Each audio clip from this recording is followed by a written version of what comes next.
Good morning, everyone. We will shortly be starting. We're just going to give it a minute for all of us to join this space together and get started with our very informational conversation today. So we'll just give it one more minute as everybody settles in.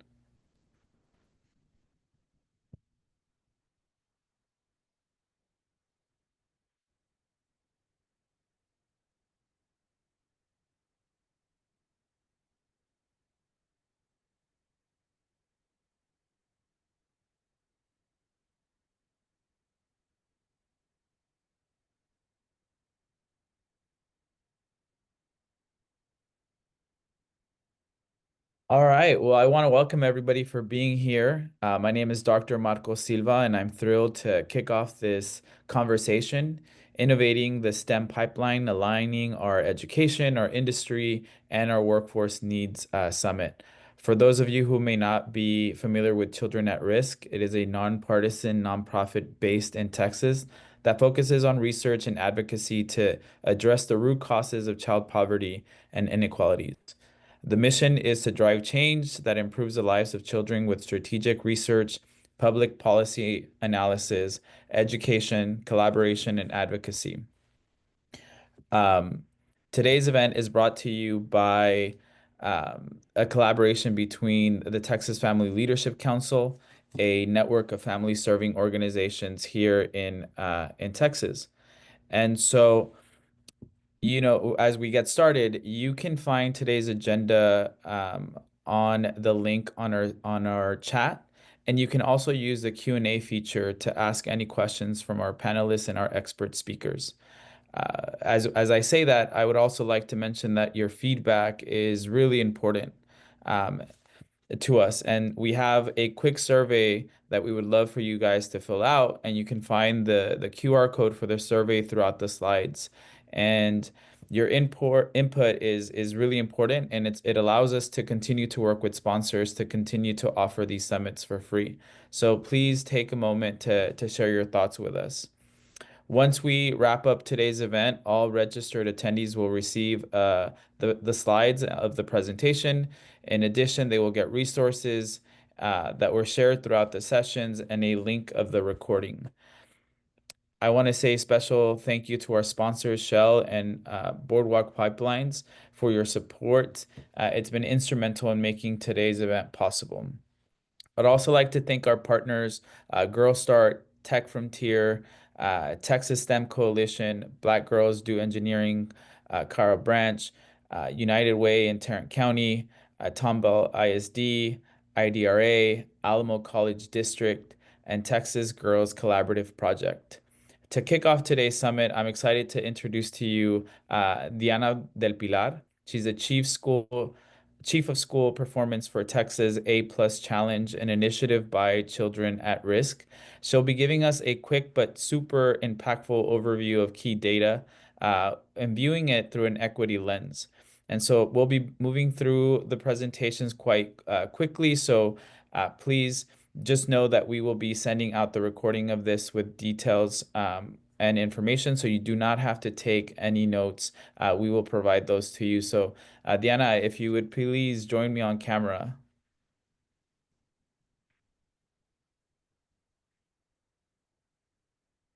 I am here. Can you see me?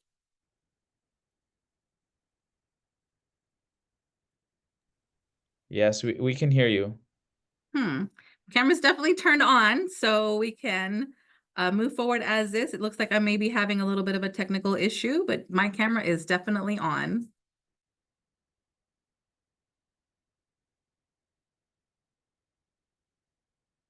So if you can hear me, we can go ahead and get started with the slide deck. All right, well, welcome everyone. It is such a pleasure to have all of you here tuned in with us as we go over a data talk around student pathways to successful careers in science, technology, engineering, and math fields.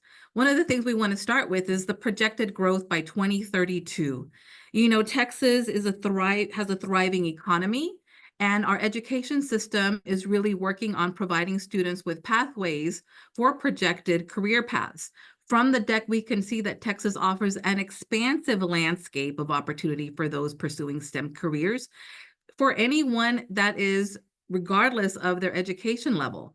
For example, wind turbine service technicians only require a high school diploma, with all of the training and industry-based certifications coming directly from the field. Other career paths that you can see that are projected to have strong growth are predominantly in the medical field, and we also have the IT fields that are strongly increasing expansion in the Lone Star State. Next slide.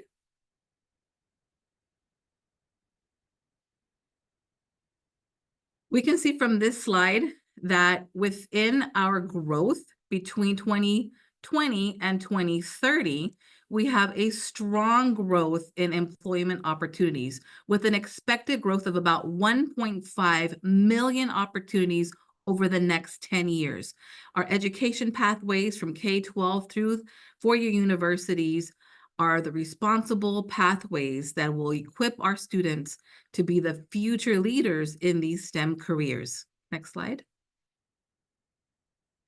Strong head runners, I guess you could call it a leaderboard in these STEM fields, are roles such as registered nurses, software developers, and industrial machinery mechanics.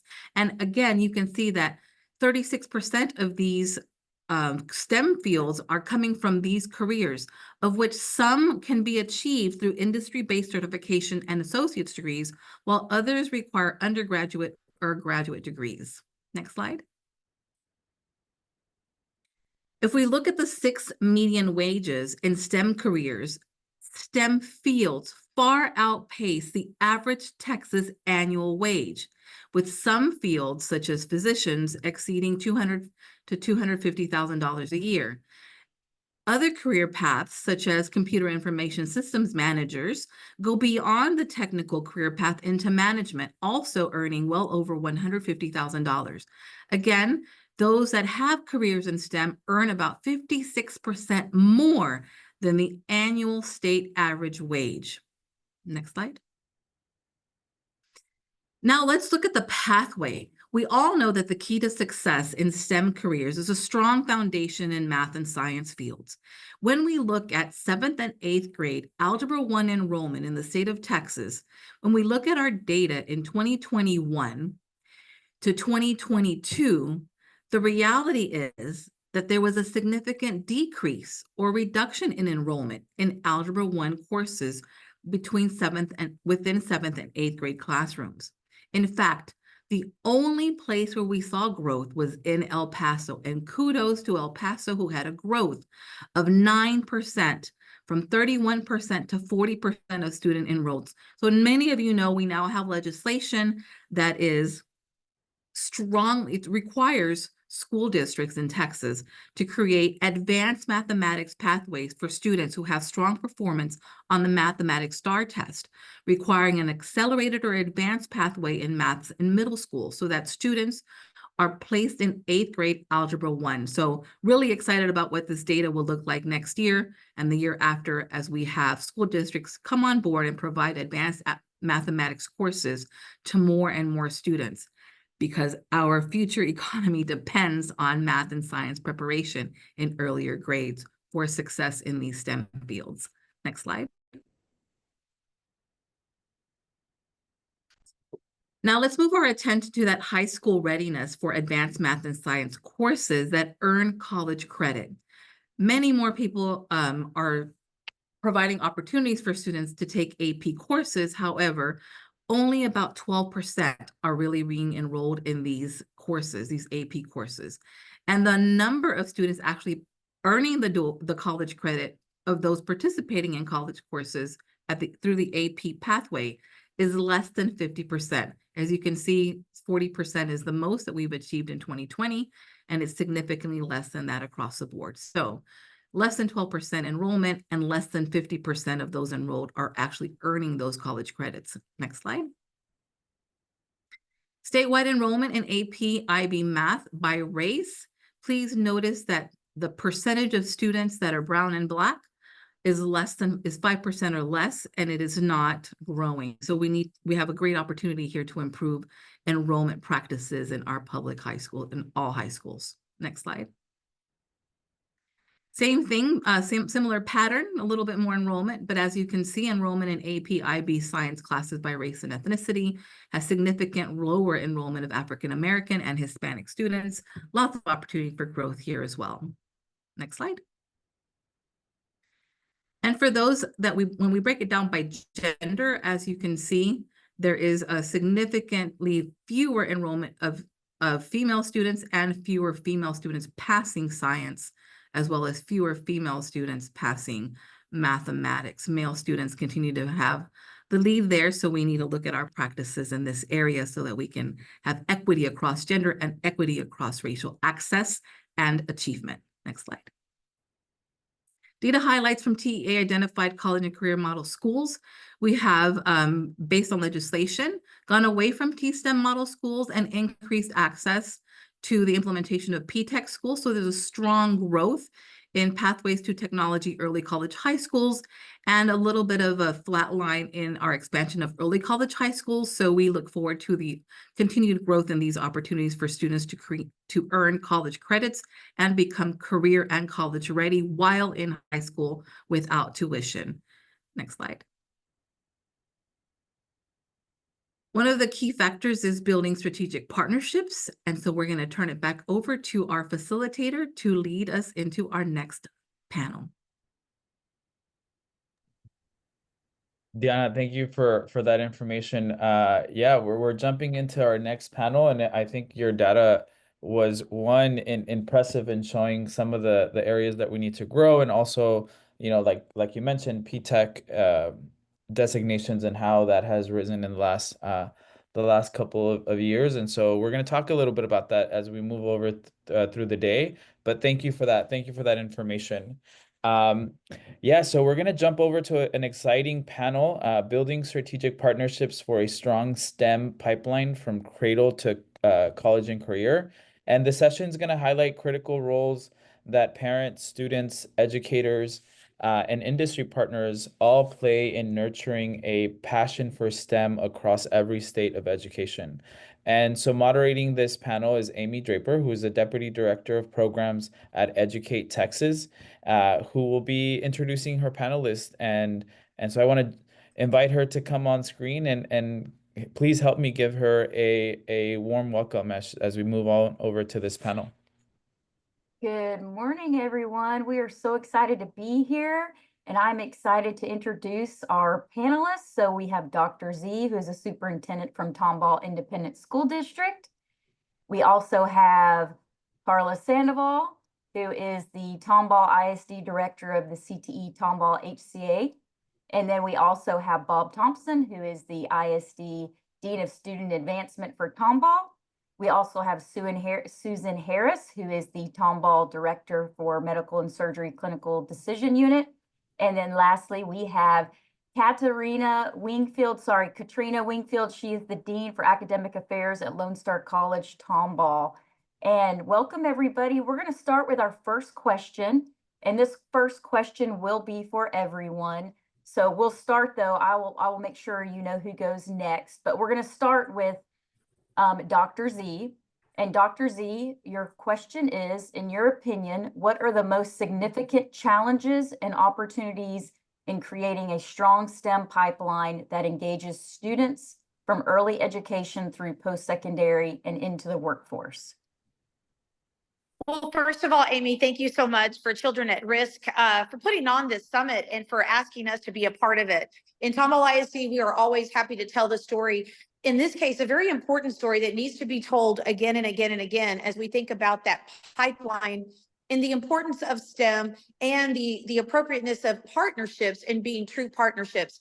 I'm going to do some of the introduction, and then I'm really going to pass it off to the 4 individuals that really make the magic happen, people that work day in and day out to ensure that our students have all the STEM possibilities from cradle through that they need to enter in any area of STEM. I am very fortunate to be the superintendent of Tomball ISD, and I quickly want to tell you a story so that you can understand where our P-TECH lives. The district, together with the individuals that will talk in just a few minutes, had a wonderful idea to partner with an oil and gas company. We were going to have a first in its state opportunity for high school students to have their entire high school experience in industry. And that was going to be BJ Services. We were so proud and so excited about this venture, had it all complete February of 2020. So if you look at the calendar and you remember what happened the month after, unfortunately that partnership failed, but it wasn't because of anything that we could have done differently. Unfortunately, BJ Services went bankrupt. So as tenacious as I am, I could not figure out a way to make a partnership happen without a partner. That dream died, but I love to say when one, as we know, as one door closes, a window opens, or you pry it open until you can squeeze through. I'll spare the long story because it's a very long story as to how we were able to acquire a very large property that was formerly BJ Services. Yes, Tomball ISD does own a prior former oil and gas company that is today valued at over $400 million. We were able to purchase it for $37.5 million. That alone is a huge story, but that's not the story today. The story for today is really about what have we done with that property. On top of it being still leased, one large part of it is leased to Baker Hughes. So there will be student interaction in the future, I am certain. Office space, but more importantly, our early college is housed there and our P-Tech. You will hear more about both of those, but you will also hear about our CTE opportunities for all students that are vast and very, very exciting. Again, it starts with the team, and I will tell you the team that's going to explain that work that we're doing to provide so many opportunities for our students, whether it's in a medical field, whether it's aviation, cybersecurity, drone development and simulation. The list goes on and on and on. It's exciting when I think about where our kids are, but where our kids will be because of the opportunities that we are providing and ensuring that they understand that the future is bright and STEM can absolutely be in their future. I am going to now pass it to the experts that do this work day in and day out and devote their lives to ensure that all of our kids have each and every opportunity that they need. I want to once again thank Children at Risk for including Tomball. We appreciate being partners with you, and we love telling the STEM story and the beauty in our partnership with Lone Star College and HCA, which I serve on the board as well. Thank you so much, Amy. Oh, thank you, Dr. Z. And I'm actually going to go ahead and ask Carla Sandoval a question to expand on that. So Carla, how has your partnership between Tomball ISD, HCA Tomball, and LSC Tomball created pathways for students interested in healthcare careers, and what impact has it had on students so far? Well, thank you very much, Amy. I'm excited to talk a little bit about this. Career and technical education and providing and creating opportunities for students is definitely my passion personally, but also you've heard from my superintendent, we share that passion throughout the district. The neat thing about the P-Tech program specifically, which is a partnership with HCA Healthcare Tomball, our hospital partner, as well as our post-secondary partner. In this case, it's Lone Star College Tomball. That partnership is a little bit different in that we have traditional health science programs at our comprehensive high schools that provide different opportunities for students. The opportunities that we've been able to create through this partnership, this early college partnership, will give the kids multiple opportunities to earn not only industry recognized credentials, such as an EKG technician, a certified nursing assistant, a patient care technician. All of those jobs would appear on a list of high demand jobs. They definitely make students employable immediately upon graduation. Part of the partnership with HCA, though, also gives our students preferential hiring for job openings. HCA also owns their own nursing school so that as students, no matter what their aspirations are or where they want to end up, there's a spot for them that can take them through whatever those goals look like. Continuing their education, Lone Star College has a bachelor's program in nursing now. So we really feel strongly that as we work with our students, they become all of the partner students and can see those kids through to whatever opportunities they want to, whatever their goals lead them to. But it all starts with them being exposed to careers because they are in that hospital so often. They're exposed to things that students in our traditional health science programs don't have the opportunity to see and experience, such as respiratory therapy, radiology techs, surgical techs, occupational therapy. Some of those things appeared on the list that we saw in the opening part of the presentation. But it enables kids to get their hands and get a little bit of experience in all kinds of different facets of healthcare, because as we know, they don't know what they don't know. You know, they can think of only just a small handful of healthcare occupations, but when they get into the hands of Sue and her colleagues at HCA, or over to our wonderful partners at the Lone Star Health Science Center, their eyes begin to open as to opportunities that they may have never considered otherwise. Oh, thank you so much, Carla. That's a perfect segue for me to hand it over to Susan now. So, Susan, what specific skills and competencies are most critical for students entering healthcare fields? And how does your partnership with Tomball ISD help students develop these skills? Well, we were excited at HCA to be part of this because there is a need. And when they came to meet with our CEO, they asked, "What is the need in your hospital? What are you looking for? What jobs are available?" And it was phlebotomy, it's certified nursing assistant, and patient care tech are the most important things. And we give them EKG experience as well, telemetry tech. And so that was a great partnership. Lone Star made sure that they were having the courses for the students. So we worked really close with them. So we were all excited. I brought the group in, our first group last year, and I gave them a tour of the hospital. And laboratory is like, when can we hire them? When can we hire them? Because they're ready for them to come on. And it's so exciting because nursing is like the best career in the hospital, but it's not the only one since I'm a nurse. And there, like Carla said, there's so many different opportunities. Next week, we have the sophomore class coming in, and we're going to be talking about skin integrity and wound care. And that's something that they don't know about.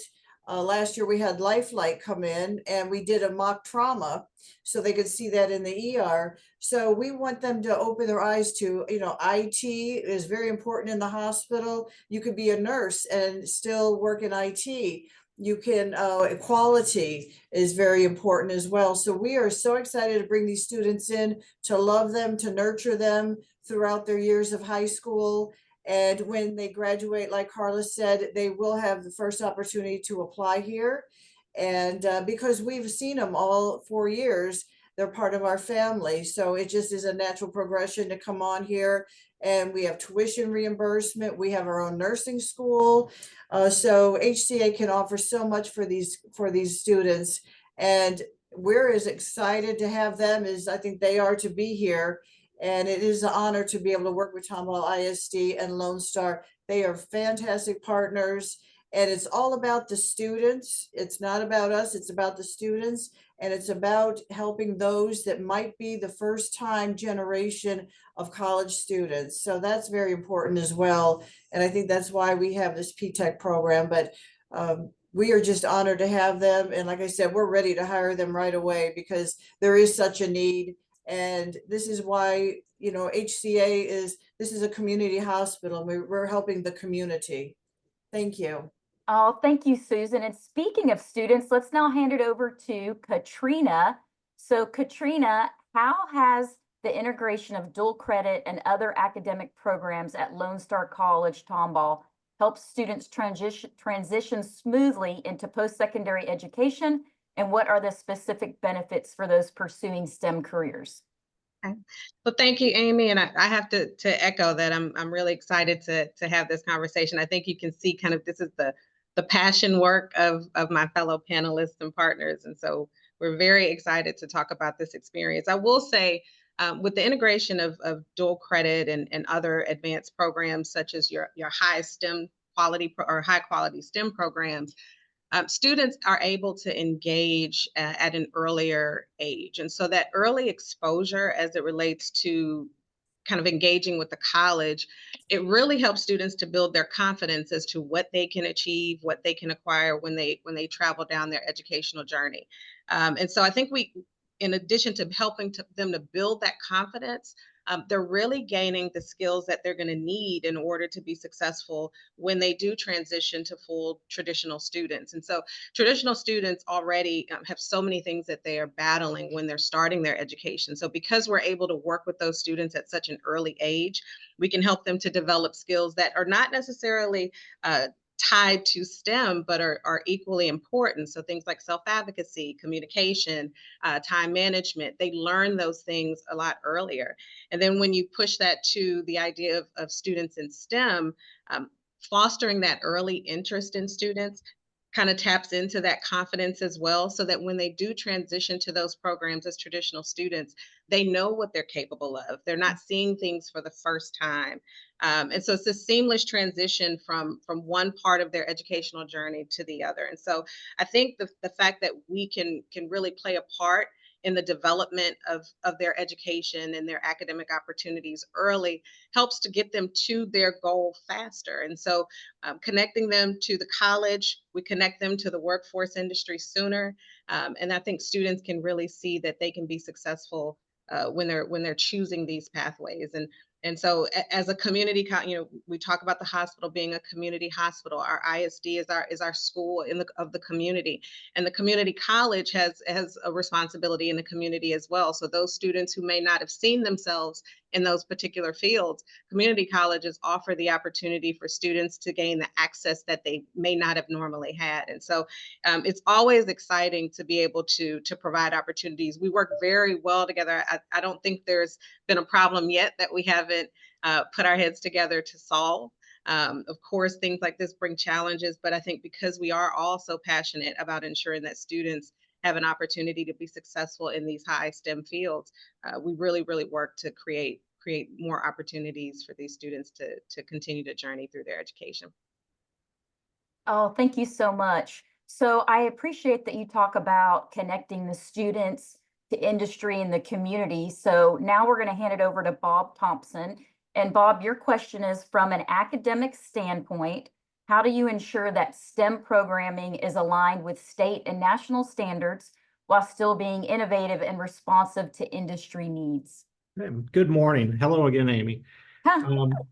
Really, the curriculum is that's the foundational piece, and I think as long as you don't let that be the ceiling for you, and not let it confine you, that's foundational for us in Tomball ISD. Really, CTE, all courses, really all content areas, but particularly CTE coursework. It's more than just a series of courses. It's not just a bunch of classes.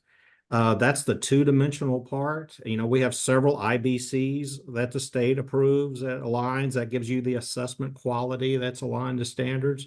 But for a quality CTE program like what we're trying to build here and offer our students in Tomball ISD, it is the dual enrollment and post-secondary opportunities with Lone Star and other institutions. That gives it dimension. The work-based learning experiences outside of the classroom where kids get to apply those skills and learn from the mentors like at HCA and things like that.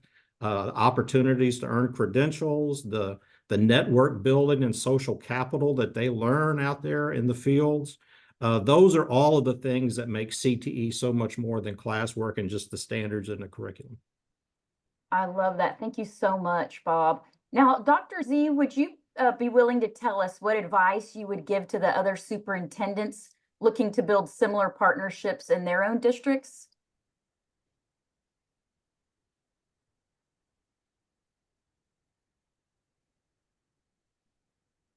Did we lose Dr. Z? All right, that's okay. We'll move on. So let's go back to Bob. Bob, what strategies has Tomball ISD used to integrate STEM learning into the broader curriculum, particularly at the elementary and middle school levels? Okay. You know, Dr. Z has been the superintendent here. I cannot give you the exact number, maybe 7, 8 years, but really in a short amount of time under her leadership and under the direction of Carla Sandoval, they have greatly expanded CTE opportunities from your traditional, business, ag sciences, health sciences. In a short amount of time, they've gone from about 4 program of studies here in Tomball ISD to about 27. So we have aggressively built out program opportunities for students. And at the same time, we've been pushing down, but now our focus has to be, yeah, we've built out, now we need to push down. No, one of the first things that Dr. Zamora has contributed to the district when she first came to the district was making sure we had a STEAM conference for elementary through middle school students. That is an annual event here in Tomball ISD. It has a long waiting list for 3rd through 7th graders. We have opportunities in middle school, like with a partner at Baker Hughes. We've got 2 different STEM opportunities where Baker Hughes works with students at our junior high schools, one specifically designed for females interested in engineering. So our work is to continue to push down and get more and make sure that we've got the work-based learning continuum taken care of, where students are learning, of work at the lower levels and then all the way to the high school level. But I think that that also applies. One of our focus areas is not just for students. We also have to work with our staff, elementary teachers and principals included, so that they're more aware of what the STEM opportunities are out there, so that both our students and our faculties aware of what's emerging and and how we stay current in these fields. Oh, that sounds great, Bob. And Katrina, from your perspective, as an academic leader, how do community colleges like Lone Star College play a critical role in bridging the gap between K-12 STEM education and the workforce? Well, I think that community colleges, as stated before, we are the post-secondary institution of the community and for the community. And so we are able to build relationships with students at an early age. We're very intentional at Lone Star College Tomball in creating opportunities for elementary school students, middle school students to be able to be connected to the institution so that they're not hearing about us the first time when they get to high school, right? They're familiar with the college. They know that we're there to support, their desires and their needs. And so I think we have this responsibility to continue to foster that relationship and connection with students. And we do that in partnership with our ISD, in partnership with our industry workforce partners.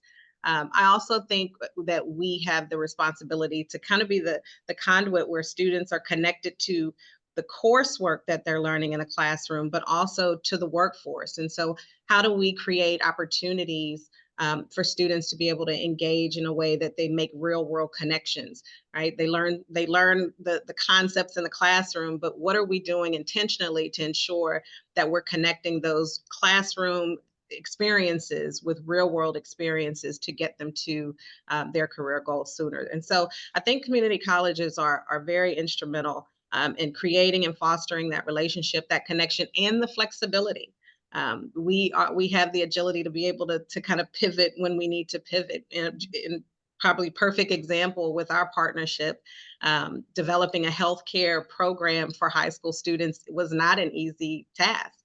And at our institution, we did not normally have students under the age of 18 participating in healthcare programs because that was not a part of our policy.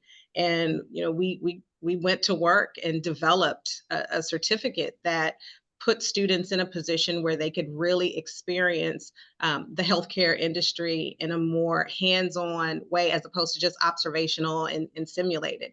And so that flexibility of the community college was enormous, I think, in ensuring that we could create what we needed to create for students to be successful. And so I think the flexibility, the relationship, the connection, and really being intentional about developing or being the conduit to get students from their classroom to the workforce is important, and it is the work that community colleges do.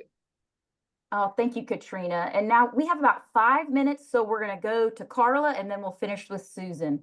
So Carla, How do you see partnerships between schools, industry, and post-secondary institutions evolving in the next 5 years to support STEM education?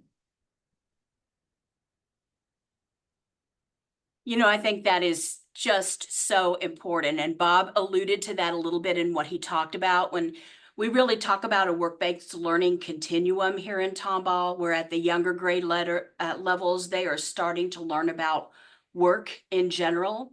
And it may, start with simple things like career days and, guest speakers coming into those little elementary classrooms and having the kids dress up in future career areas. We have a very intentional process here in Tomball where all 7th grade students take a college and career exploration class that guides them through learning about their interests and their aptitudes, what the difference is between those. And then as they start to learn about what their personal and unique traits are, then an exploration of careers and career clusters and which clusters and job categories call upon those unique traits so that they can start to consider that. And so they begin to learn, about work.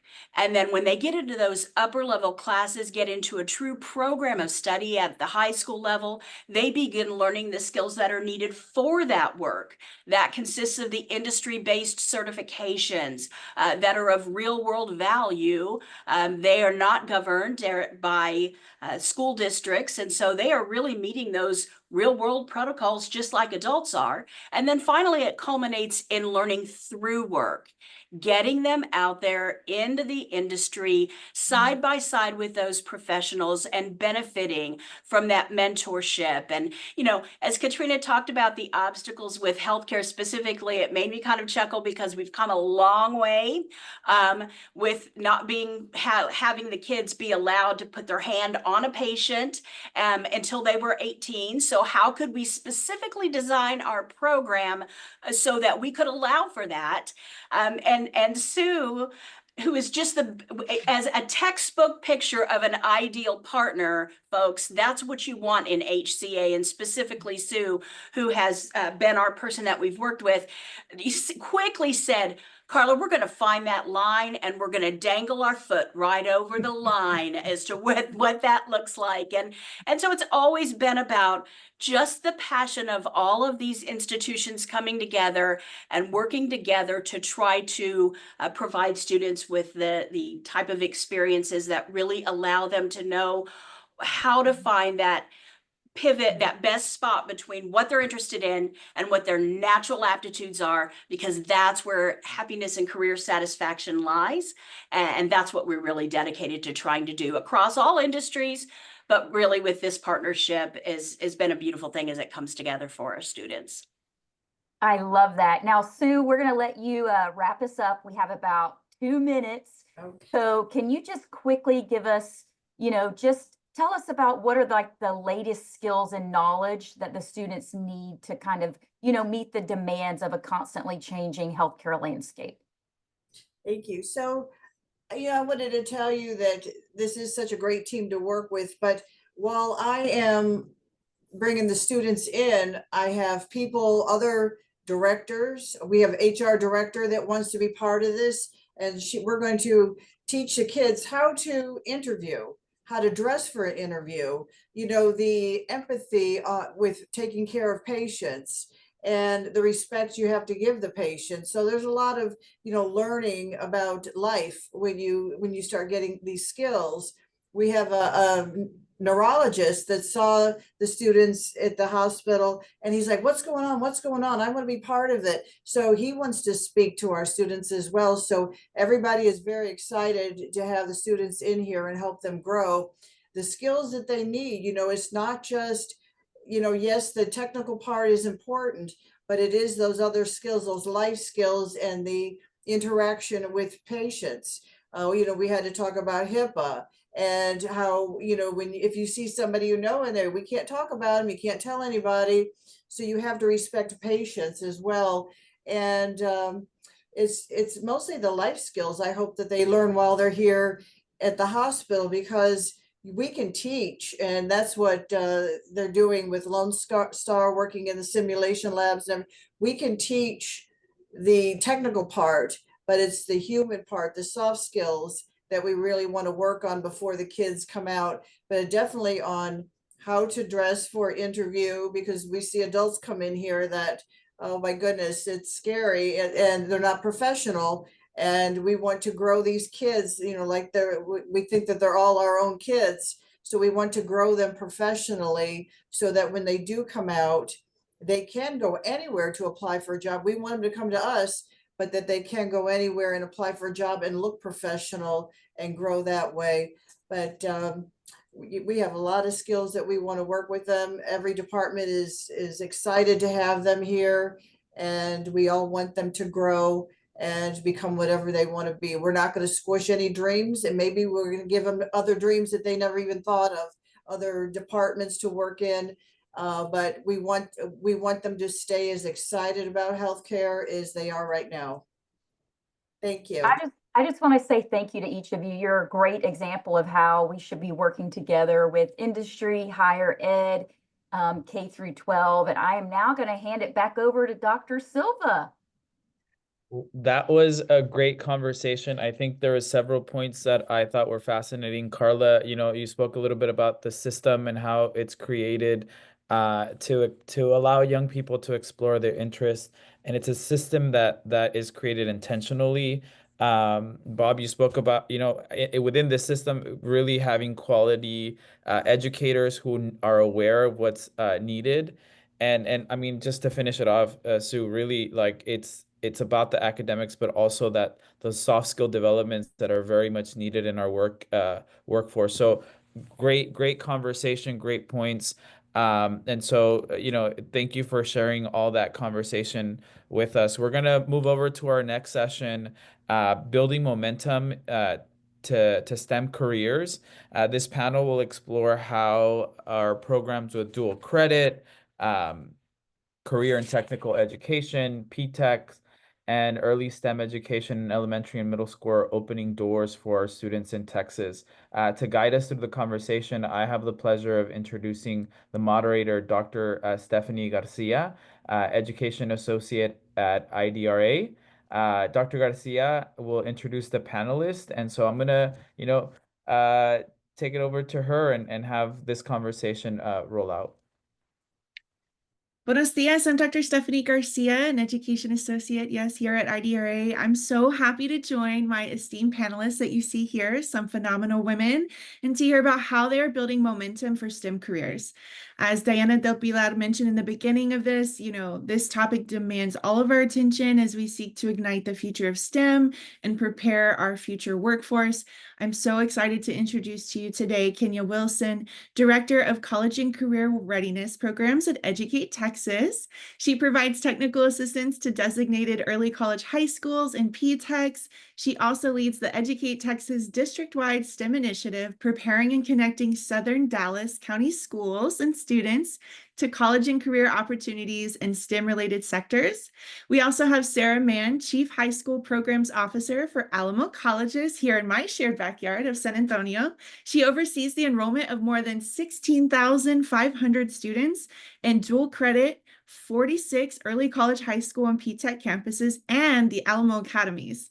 Dr. Regina Taylor, District Career and Technology Education and STEM Facilitator for Grand Prairie ISD, also joins us. She leads phenomenal work connecting students with opportunities for growth, leadership, and success in Grand Prairie, Texas. So you may have noticed a theme from the introductions alone that all of these panelists have rich experiences to share about how early STEM education, CTE, PTEC, early college, high school models and programs can all serve as critical pathways to both university degrees in STEM and direct entry into the workforce for Texas students. So for my first question, I'd like each panelist to address the following.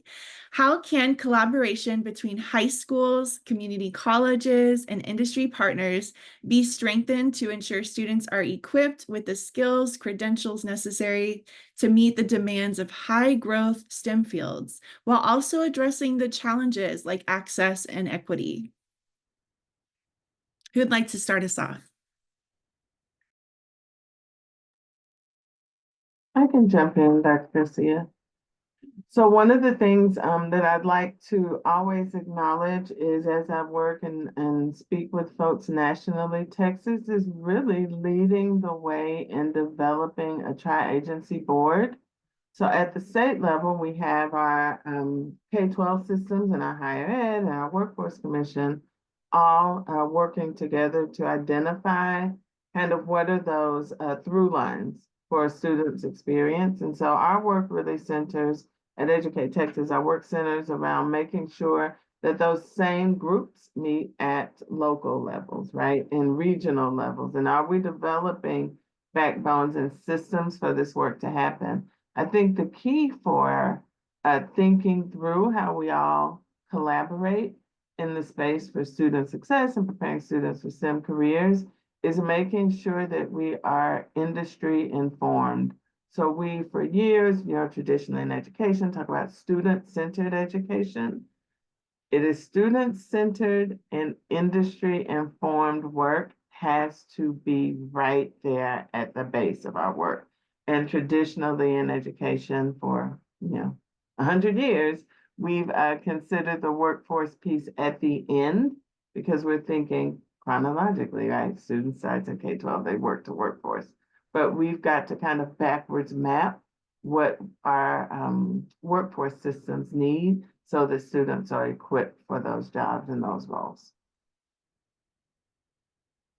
I'll jump in if that's all right with you, Dr. Taylor, because I had a similar response that I was going to say to Dr. Wilson. You probably do also, except I'd go a little bit further than what Dr. Wilson said, because I think our most successful P-TECH programs are not ones that are just industry informed, but have industry partners that have been sitting as active members of the advisory board from the initial planning process. They are in the trenches with our high school folks and our college folks on a regular basis, meeting regularly, making sure that the experiences students are gaining, that the knowledge and skills that they're gaining are going to be directly applicable when they get ready to enter the workforce. We make decisions in with the best information that we have, but our industry partners are also facing rapidly changing environments. And so I'll give you one simple example. We have a really exceptional healthcare model between Fox Tech High School within SAIC, San Antonio College, and they have a couple of industry partners.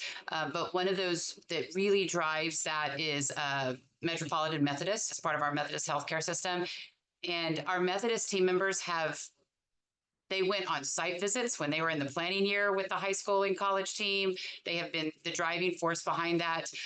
They even discovered through that process that as we began to turn out students that they had been working with and had been interning in their systems, as those students were moving in and starting to apply for positions, they realized that their own AI practices within their hiring processes were screening these students out because they had different kinds of experiences than what their systems were looking for, but they knew they were strong candidates. And so it's just another indicator for how important it is to have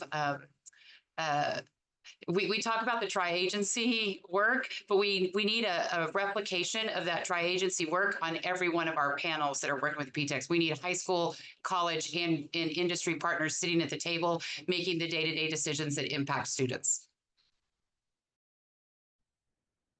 And hi, thank you, Kenya Wilson and Sarah Mann. I've been kind of taking notes because I was piggybacking off of Kenya Wilson, and then Sarah Mann jumped in exactly what I was going to mention on advisory boards, which is a huge, huge component.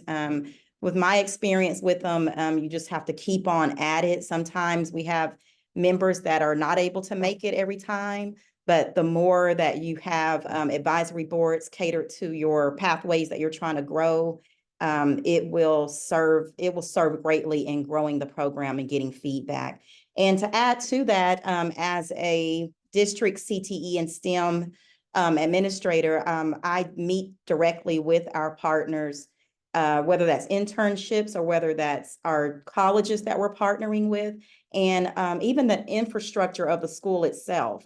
We have a campus that's in an older building, our Grand Prairie Collegiate Institute in Grand Prairie ISD. And so we have, the college deans and the ones that are on our board communicating with us come out and, coming to a meeting and advisory boards and to the library sometimes is not enough.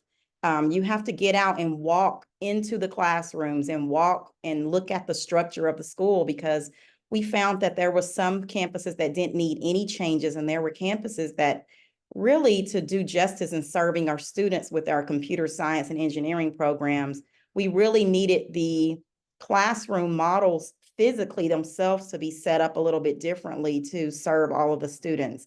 And so that's what I would add. The two prior speakers added on to what the rest that I was going to add on previously, but I would definitely say that we have a checklist of things that we are changing at the campus as far as needs for students. And I think a lot of times the adults will put programs into place and not really consult with the students and student voice. And so we've had advisory boards in the past that did not have student involvement, and the student involvement piece is critical. Representatives from each program of study is critical, because those students can give feedback. Okay, hey, we just have iPads over here on this campus, and we're not able to do the 3D modeling that we need to do. We need Mac desktops. So it's important to align the curriculum, not just the curriculum, but the physical needs of the campus with industry and what you're trying to accomplish. Absolutely. Those are some really great takeaways. I think, I love, Kenya, when you mentioned industry informed, student centered. It's the base of everything that we're doing. Sarah, when you mentioned how vital those advisory boards are from the beginning and how they're in the trenches with the educators, and how we need that same kind of tri-agency collaboration at a micro level within each of these campuses' advisory boards and councils. And Dr. Taylor, when you mentioned how student voice should be centered within those advisory councils, that's so vital. I myself, I serve on a few advisory councils here in San Antonio at a few different ISDs. And I just encourage the audience member, if you're a stakeholder in your region and you're like, how can I get more involved? Join one of these advisory councils with the school districts. We have 17 different ones in San Antonio. So there's a lot of needs. Every city needs it, right? And they depend on these councils to support the students and the programs. So in districts, if you're hosting these, keep at it, please. Keep at it. Even if we can't attend all of them, invite us, and come with an ask. We want to help, but sometimes we don't know how, right? So that's what I would say, and add to these great panelist contributions to this question. I have one more question, and we're ahead of time, so take your time. The last question is, we'd all love to know, panelists, some of your best strategies and practices in doing this work. So one question is, what strategies can we implement to improve both the recruitment and retention of students in STEM pathways, particularly among underrepresented groups? I'd like to start.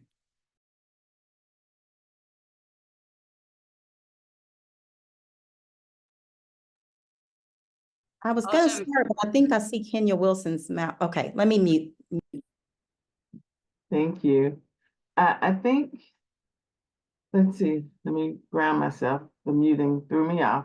But strategies, right, for improving recruitment. So one of the things that I really try to work with, both with our P-TECH programs and with our K-12 STEM districts, is helping folks understand that we have to deconstruct this idea or this perception that STEM is engineering and robotics alone.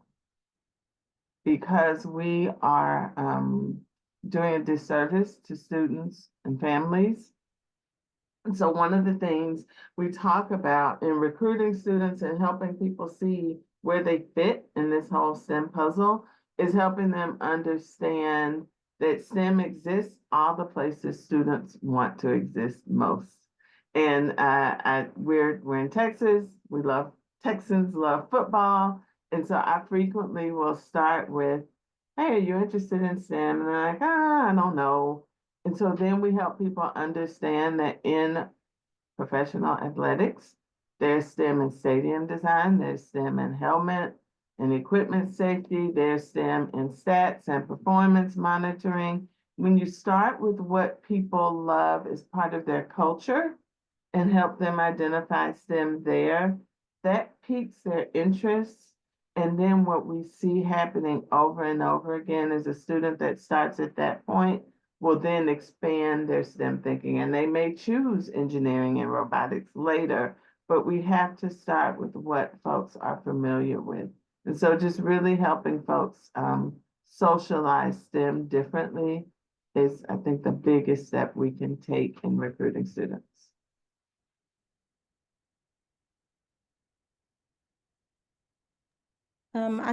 I definitely agree with what Kenya Wilson talked about. I mean, the studies show that even just asking students what STEM is, and some people are even in agreement that the acronym itself can limit students with science, technology, engineering, and math, and even, you know, thus adding the STEAM acronym. But even with those acronyms, it's hard to, I think that's the biggest challenge. It's hard to get students to think outside of the box when they have a certain perception of what STEM is. And so I think being intentional, one of my roles is creating a year at a glance calendar, whether it's taking them to Girls in Aviation Day at the Commencement Air Force, whether it's we have internships like at Lockheed, and we used to just have them in the engineering department. Now we're going to expand to have them have their paid internship at the Innovation Center. So things like that, where we're trying to think outside of the box so that we have students that will have longevity in the program. So I would just say my input would be being intentional, have a calendar, being intentional of experiences that are a diverse experiences that you want students to have, whether it's guest speakers coming into the campus and also having students leave the campus for experiences. But that is key just from the beginning, and then tweaking that calendar every year so that the students have a wide range of experiences is really the best way to. And then I would add one last thing. When COVID hit, we stopped having like the STEM nights and the science nights and bringing in the parents. That component is next to the student input. That component is critical because the studies show that the parents, no matter what programs we implement, parents and culture is the biggest factor in determining what students will do after high school.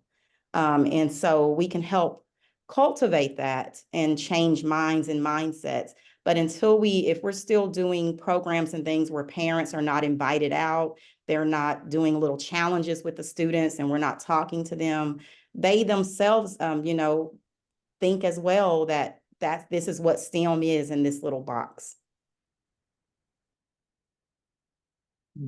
Well, we have similar thoughts, right, ladies? I think on the recruitment side, I would mirror what both of the ladies have shared. We can do a better job of informing our students and our families of what the pathway looks like. And I think that sometimes has to be more explicit than we think it does. They need to really know, this is what I have to do as a freshman, as a sophomore, as a junior, as a senior, what it means after graduation. And it needs to end with a dollar amount. Our students are driven by that, and they don't understand money, they want it, right? And so they need to know, how do I get from my 14-year-old self to making 70, 80, 90, $100,000. They need to see that as a clear pathway. And I think that we have to frame that in our marketing of that, along with we have to do a really good job of broadening the scope of where these positions where they fall. I think you did an exceptional job about talking about, do you know all the different people that are that have these type of roles?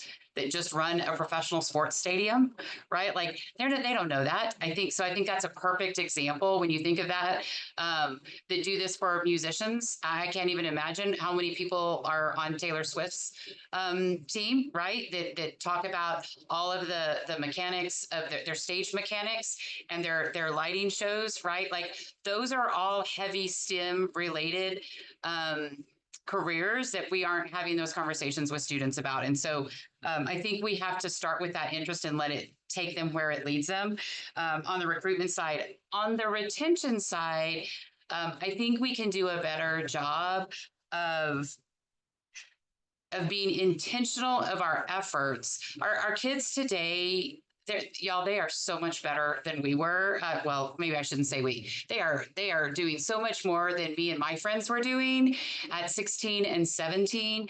And we thought we were pretty awesome, but none of us were doing the things that we're seeing our young adults do today. But that doesn't mean that they're not still 14, 15, 16-year-old kids. They really are kids. And the way they've always received academic help is they walked down the hallway and asked that teacher a question. They don't know how to email a college faculty member, right? We have to be intentional about teaching the strategies that we just assume that they know, that allows them to access the support that they need. I think on our high school, I was a high school administrator. I was a middle school and high school principal for a long time before I moved to the higher ed side.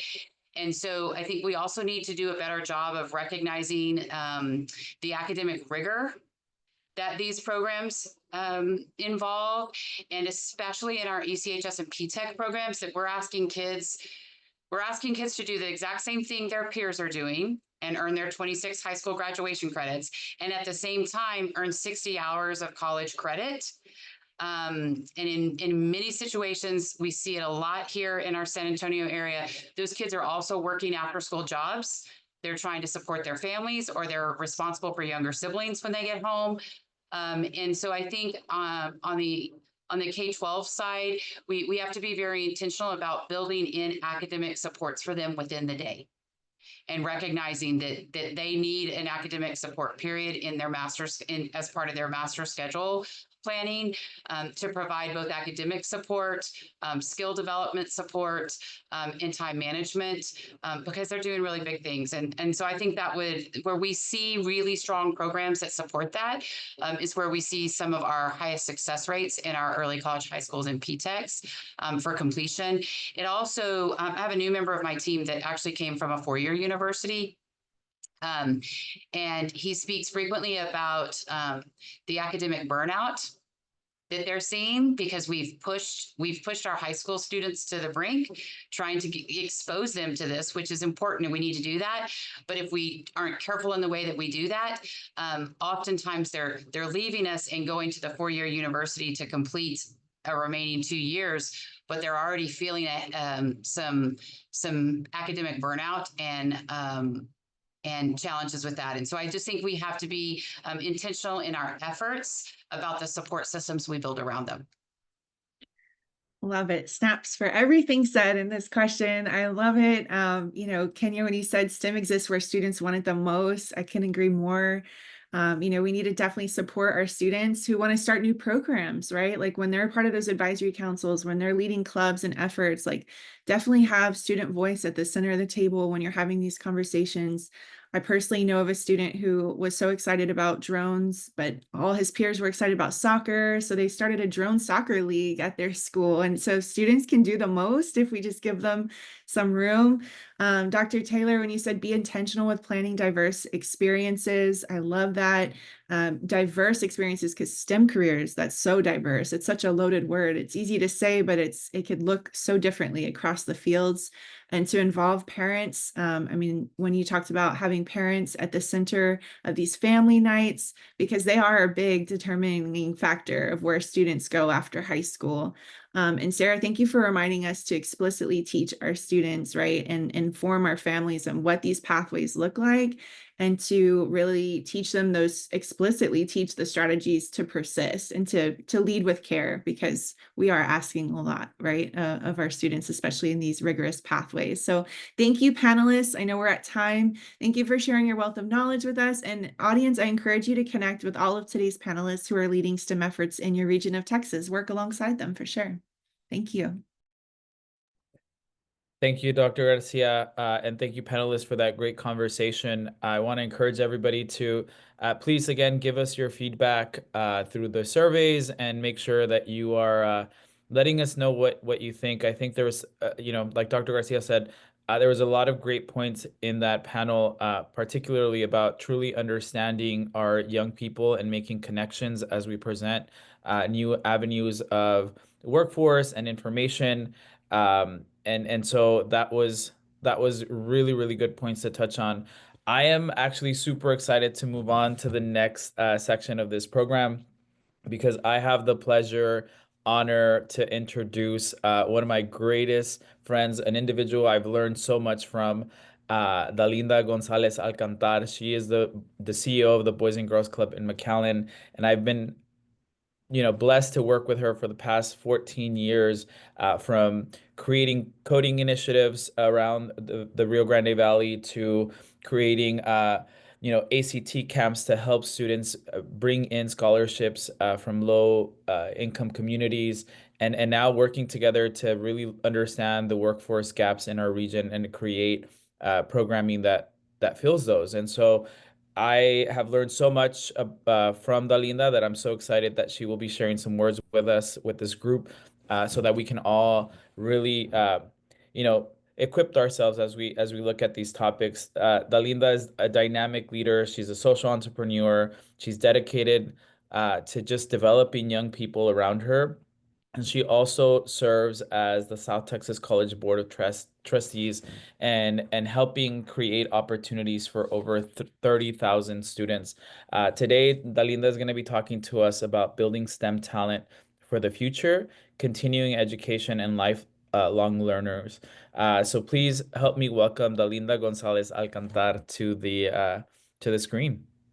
Awesome. Thank you so much, Dr. Silva. I super appreciate it. And thank you again to Children at Risk for always creating a platform for all of these meaningful discussions. So I want to start off actually with the story of my time with sushi. And trust me, there's going to be a point. All right, so stay with me. So here's the deal. I was in my 20s when I actually first learned about sushi. But before then, guys, I didn't actually know that sushi even existed. I didn't know there was such a thing as a rice roll that was stuffed with anything that I could possibly imagine. Most recently, smoked salmon with some hot Cheetos on top. And I remember trying it once at an event in my 20s where a friend practically shoved it in my mouth. And honestly, I actually never looked back. Now, I want you to remember a time where you didn't actually know that something existed until someone exposed you to it. And because you knew that it now exists, you're actually really empowered to explore it. You suddenly became more curious because now you know this thing that previously you didn't know about exists. And you even possibly get to a point after some time that you kind of choose it with confidence that you actually didn't even have before because, well, you now know that it's an option. So now I want you to think about our kids and our teens, and in the college setting, even adult learners that choose what they know simply because, well, we cannot choose what we don't know exists. I know that's a lot, but keep following me. See, because the reality is, as people, we just simply choose what we know, what's in front of us, what's in our lived experience. But this super simple but really profound point could be actually one of the main reasons why our economy here in Texas is in serious distress, and it's going to get worse by way, of course, of our workforce.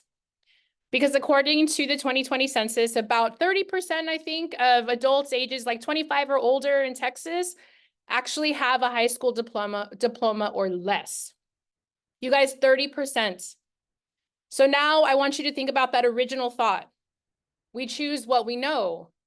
So when we actually think of a STEM pipeline, we think about our kids. I think about my kids here at the Boys and Girls Club. I think about the students at South Texas College, and especially the opportunity youth that are like ages 16 through 25, where they come from 30% of those homes in Texas.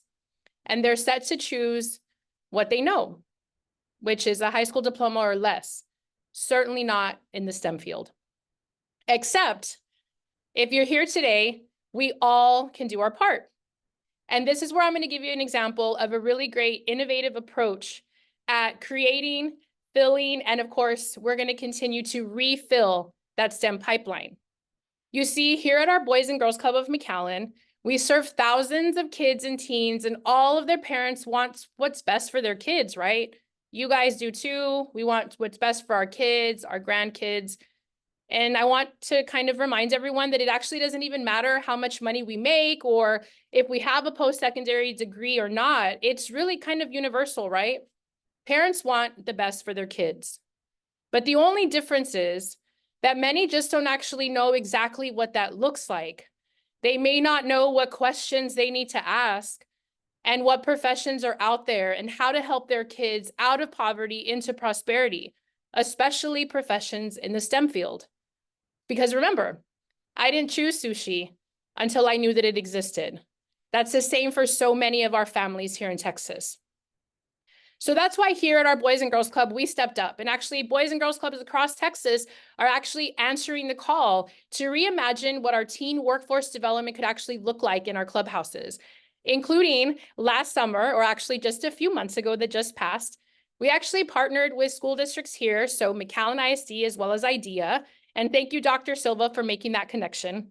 And of course, South Texas College to create an EKG program that provided a scholarship for first-gen students to attend South Texas College, of course, through the Boys and Girls Club, where they continue their education and workforce development, where through that industry training department, 14 of our first-gen teens took on the challenge of going to the STC campus all summer to take that EKG course. So our BGC teen coordinator met with the families, we explained the program, we honestly explained what the EKG certificate is, nobody really knew. And what's super important is that we did so in English and in Spanish. Because when you look at filling that STEM pipeline, it's super important that our home language exists. And that will actually help fill that STEM talent pipeline faster if their language is respected. We purchased snacks and food for our teens, and thankfully STC let us store them there. We offered vouchers for travel. We purchased scrubs for the teens, and we dedicated one person the entire summer at Boys and Girls Club that checked in with them daily. Well, 14 out of our 14 teens actually passed that certification test, and now they actually are able to enter an in-demand career in healthcare. So I actually want to give a shout out to Olivia De La Rosa. She's someone that all of you could reach out to. She's over at South Texas College. She helped us to create that program.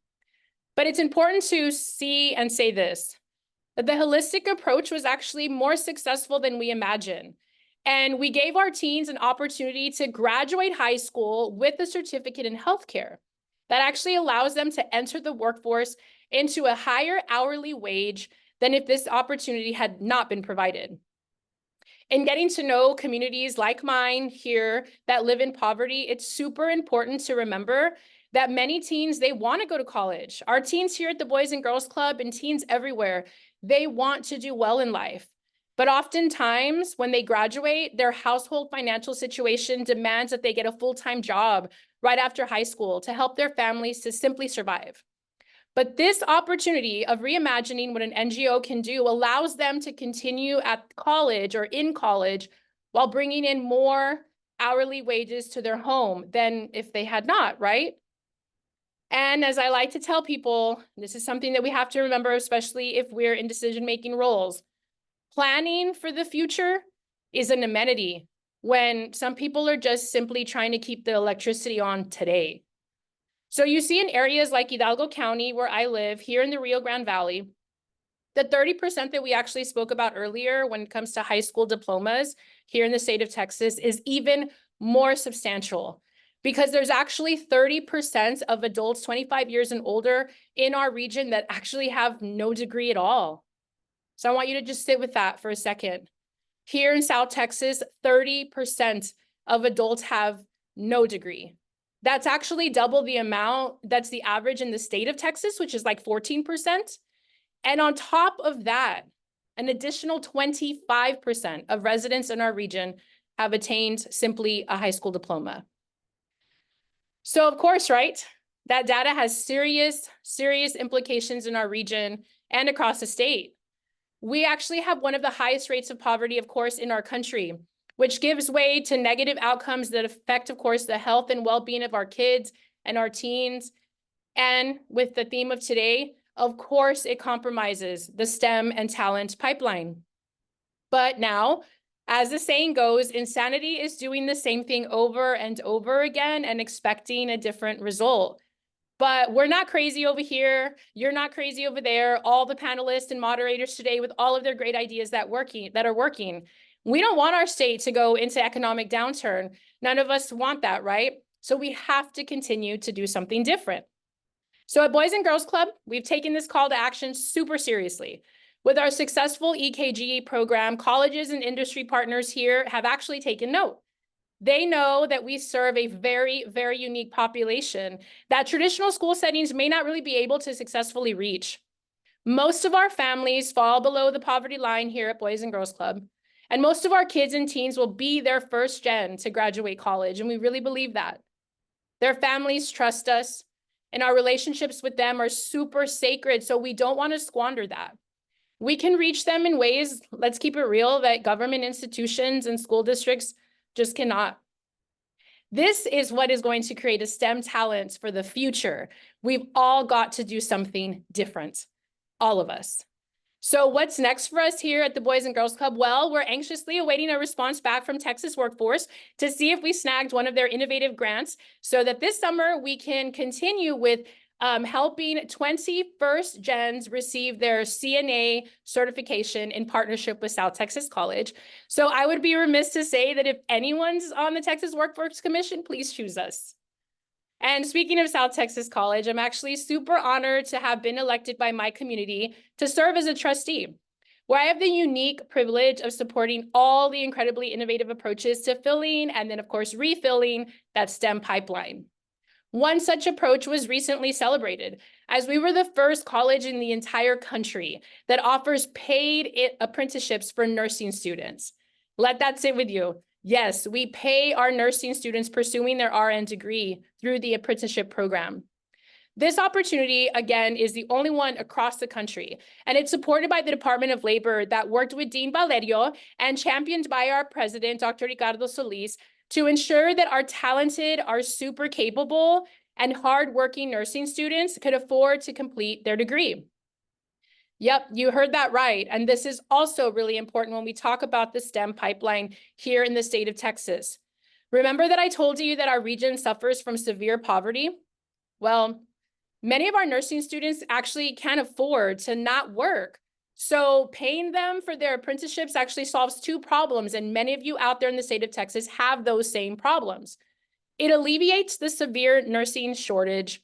In like 2032, I think it mentions all this data that there'll be about 57,000 positions that will be available, and there's going to continue to have a shortage until we do something different. And this is a response to that.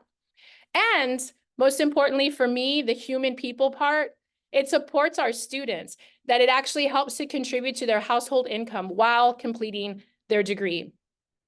Paid apprenticeships begin at $14 an hour, and it's supported by a strong industry partner that we have down here, Doctors Hospital at Renaissance and soon enough, South Texas Health Systems. That is how we're going to continue to fill and refill the STEM pipeline in the state of Texas.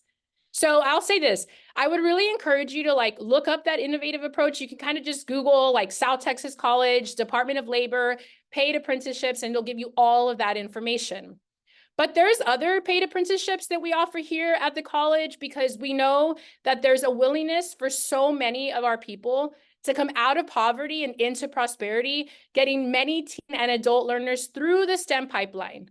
But we also know that our teens and adult learners, they have adult lives, right? Like us. They have adult bills, and they just cannot wait for them to complete unpaid apprenticeships.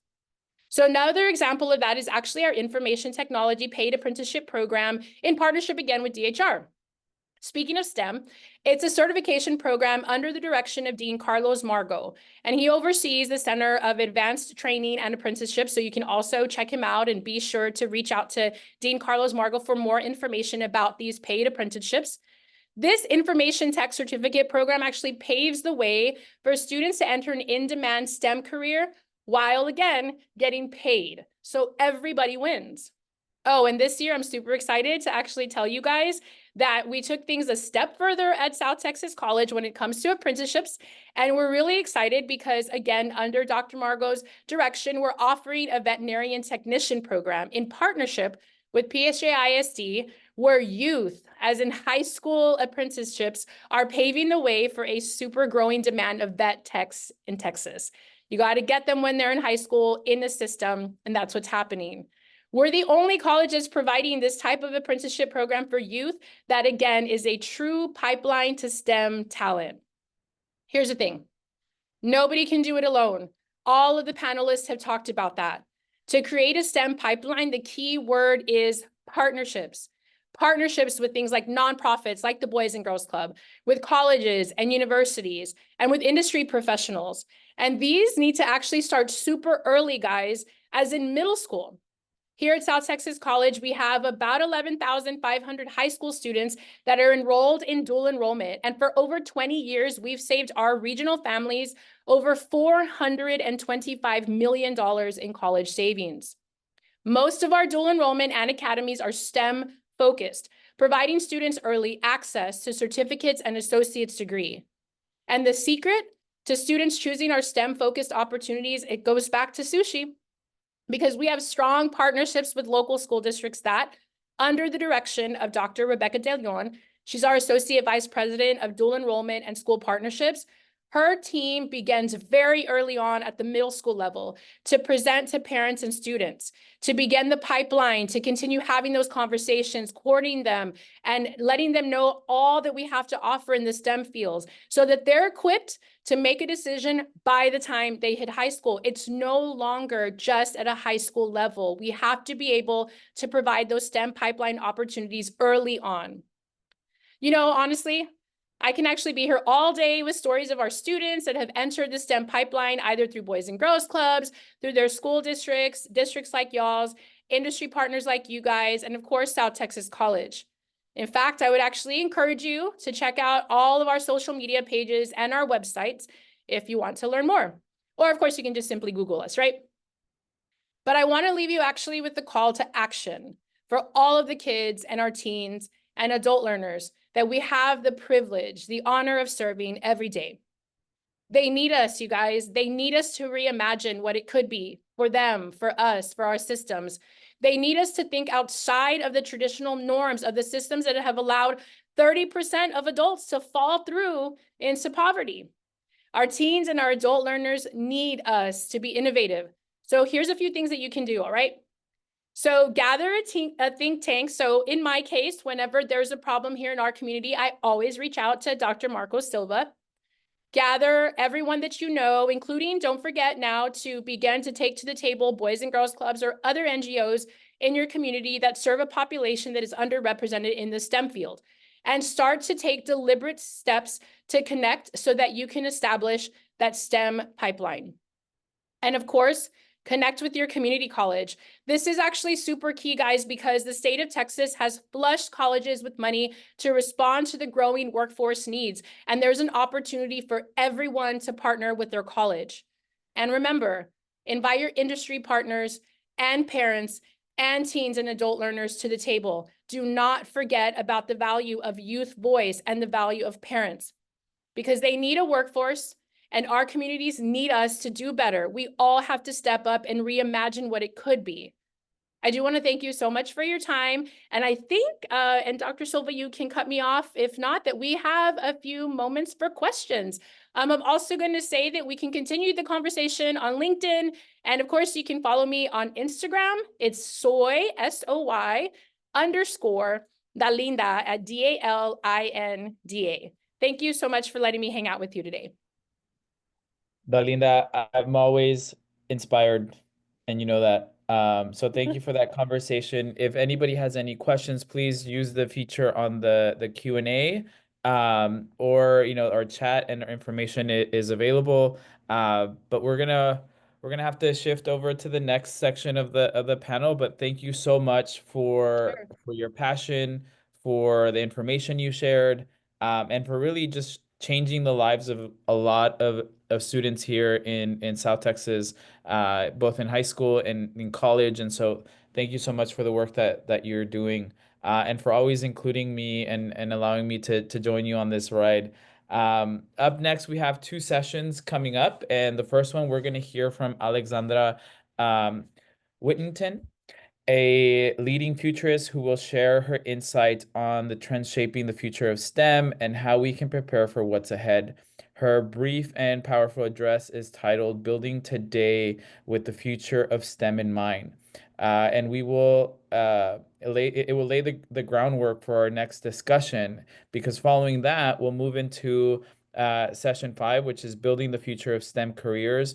What does Texas need? And this session will explore the emerging STEM careers in the state, with such as those in automotive, AI, and data science, and how the education systems need to evolve to equip students for these future roles. This session will be moderated by Cara Branch, the founder and CEO of Black Girls Do Engineer Corporation. She'll be joined by a distinguished expert panelist. And I'm going to go ahead and get this started by pushing this over to Alexandra. Please join us, and let's get this conversation rolling. Well, thank you, Dr. Marcos. Thank you so much for having me here today. I'm so excited, and I tuned in just in time to hear one of my favorite words mentioned in the last session, which is imagination. As a futurist, as you can imagine, I tend to rely a lot on creativity. But the things that we do are not necessarily all based on creative thought. We're not science fiction writers. We actually do a lot of research to do the work that we do. So I'm here to, here's why I see myself here, is to take you on a bit of a mental time travel journey to the 2030s. And let's see, what will the jobs look like in the 2030s? Because if we're going to build today for the future, we need to go in with some awareness. But before I start getting into that more creative spotlight side, let me talk a little about a couple of statistics. I'm not sure if you have heard these statistics, but as of 2017, the World Economic Forum found that 65% of our kids will be in jobs that don't yet exist. In the same year, Dell Computers and the Institute for the Future did a similar study that found that 85% of the jobs that will exist in the future don't yet exist now. So to me, those two data points, and you can imagine, 6, 7 years ago, it's only grown since then, right? The gap between today and the future. So I thought we would use this time as sort of a speculative foresight moment to sort of explore what could our kids be going into in terms of their career, and think about, a little, how do we prepare them? And I guess we can see this as kind of a warm up for the next panel. Okay, so to start with, I'm going to go over a couple of jobs. I'll sort of describe what they might be, and then talk about like what are their benefits and how we can prepare our kids just a little bit. The first one, now this is not a new job that doesn't yet exist. I'm titling it Smart City Planner or Smart City Manager. I'm not sure if you have heard about the plethora of smart cities that are going up around the world. The most notable one, I would say, is NEOM, which is located in Saudi Arabia. It's a huge, very utopian smart city. It's being planned as high tech, very sustainable, super green, and they happen to have a focus on education. So I love to think that today's kids are getting ready to go into jobs like this. A smart city planner is not today's urban planner, though. A smart city accounts for all kinds of things beyond traffic, beyond pollution, beyond, garbage collection. A smart city planner of the 2030s might be very interested in something that today is known as biophilic design. And that's basically just bringing more nature into our lives, whether it's in our homes or in our cities or in our schools or other places. We know that being near nature, enjoying nature has a calming and healthful effect on people. It helps kids learn, it helps adults learn, it helps people all around, kind of has a tranquil and very calming effect. So I would say a smart city planner of the future would be someone who's not just your typical, urban engineer, but thinking about all the different parts of a human's life, and also how that city fits into the bigger picture, right? The global picture. Today, there are cities that are using digital twin technology to create a digital twin of their city so that they can project, they can do like different scenarios using data to understand how things like climate change, for example, affect the city, how to prepare for climate change. You can run a scenario and say, what happens if, XYZ hits? How are we going to be able to respond? So a smart city planner is drawing on a number of skills, not just technical, but also, a broader awareness of global issues, as well as understanding human needs. Now, the second area that I would like to talk about is something that the Congressional Research Service defined in a recent study as the economy of the future. And this is the bioeconomy. So similar to a smart city planner, bioeconomy jobs are very hybrid in nature. It's similar to what we've heard about for the past 20, 30 years in this field called biotechnology, right? Which is the merging of biology and technology. Bioeconomy merges biology and economics, right? And so these are jobs that deal with living things, living matter. Sometimes it's genetic material. Sometimes we're talking about, hybrid food sources. Sometimes we're talking about, the actual genetic editing of food in terms of like making crops that are more resistant to severe weather, say drought or less water. Bioeconomists are also working with water, right? How do we more effectively use our water and not only use the water, but the whole ocean ecosystem? How can we understand it better and also extract productive resources from it, but in a very sustainable way? I think a bioeconomy job of the future that you might see is someone working with, uh, reinvigorating, reanimating some extinct animals. I'm not sure if you've heard of this trend, but they are working on pulling together the DNA of like a woolly mammoth to recreate these animals. And that would probably have a very strong educational component to it.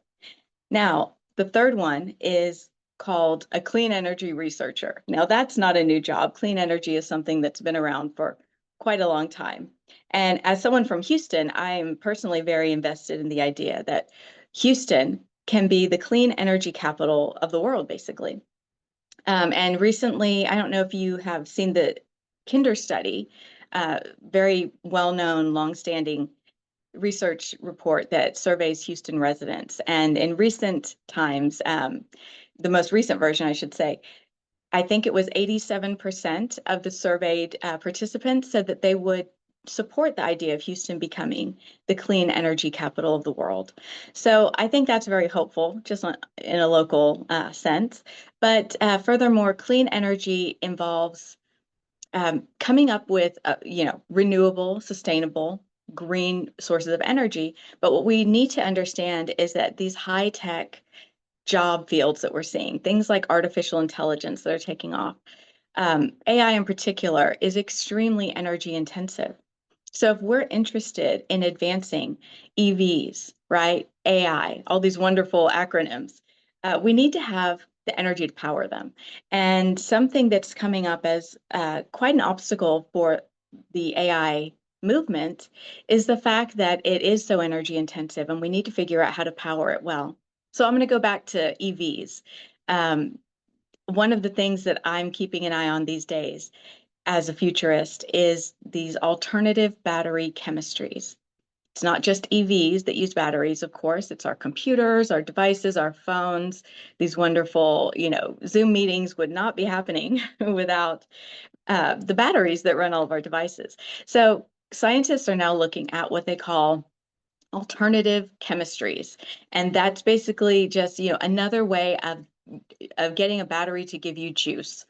Today, it's based on lithium and these metals and minerals that are, they're very extractive, not necessarily clean or renewable. And so the idea that we could have alternative chemistries, one of them being salt, right? Just a very basic and fairly, plentiful resource. They're finding that salt chemistry, which can be drawn from salt water, it can be from brine, even dirty salt water, was found to be able to make that chemical reaction occur so that a battery could start. So this clean energy, it's much more than, the wind, the solar, and the things that we've been talking about for decades. We're moving into new types of batteries, new types of energy that can be drawn from, getting back to the bioeconomy, drawn from living or natural things, and creating, economic possibilities from those. So I hope that this overview of these 3 possible careers of the 2030 will help you think more in the next panel about how to build the future today, right? What do we need to be doing now? What are those interesting areas that are emerging where we can start exploring opportunities, economic productivity, and imagining new things that we've never really had the opportunity to imagine before. So thank you very much. And I'll be happy to see your questions. Thank you so much for that presentation and those points of awareness. Really appreciate it. I think we're gonna move on with the next session and building the future of STEM careers. What does Texas need? And so I invite Cara to jump on and move this conversation that way. Yes. Hello, everyone. So happy to be here. I'm really excited about this session. As a chemical engineer myself, I get to talk to some amazing people doing great work in industry as well in the community, which is 2 things that I do. So I am happy to start with some introductions here. I'm Cara Branch. I'm the founder and CEO of Black Girls Do Engineer. I'm also going to have with me today Kelly Akor Covey. She is a research and development manager, project manager at Baker Hughes. We also have Matthew Cushing. He is the executive director at Rice Office of STEM Engagement. We have Dr. Samoye Bhattacharya. She is a data science team lead at Shell USA. And we also have finally Akasha Mehrotra, and she is the corporate vice president, AI and enterprise marketing.